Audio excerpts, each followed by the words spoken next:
भगवान गौतम बुद्ध कहते हैं, जब मानव जीव अकेला रह जाता है और अंदर से टूट जाता है और दुखी हो जाता है तो मेरी ये 10 बातें याद कर लेना। बात करते हैं पहली बात, दूसरों का बुरा ना करें। अपनी प्राण रक्षा के लिए जानबूझकर भी किसी प्राणी का वध ना करें। जहाँ मन हिंसा से मुड़ता है वहाँ दुख अवश्य शांत हो जाता है। दूसरी बात, सत्य के बारे में 3 चीज़ें ज़्यादा देर तक नहीं छुपाई जा सकती है। वे है सूर्य और चंद्रमा और सत्य। जिस तरह सूर्य रोज दिखाई देता है उसी तरह चंद्रमा भी दिखाई देता है और उसी तरह सत्य भी कभी न कभी सामने आ जाता है। अतः असत्य को अपने आचरण में ना उतारें, उसी में मनुष्य की भलाई है। तीसरी बात, जीवन का उद्देश्य सही रखें। जीवन में किसी उद्देश्य या लक्ष्य तक पहुंचने से ज़्यादा महत्व है उस यात्रा को अच्छे से संपन्न करना होता है।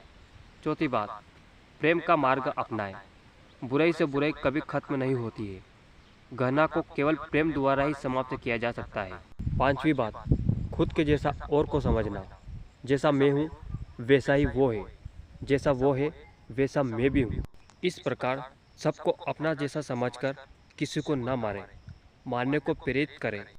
छठी बात, स्वयं पर जीत।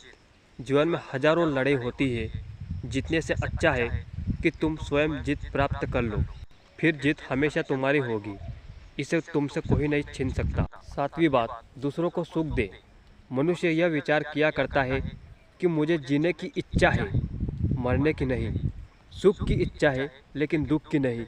यदि मैं अपनी तरह सुख की इच्छा करने वाले प्राणी को मार डालूं तो क्या ये बात उसे अच्छी लगेगी? इसीलिए मनुष्य को भी उसे दूसरों को भी हिंसा विस्तृत कराने का प्रयत्न करना चाहिए। आठवीं बात, हम कैसा आनंद में जीवन बिता रहे हैं, वेरे मनुष्य के बीच अवेरी होकर विहार कर रहे हैं। नौवीं बात, चर्म धारण न करें।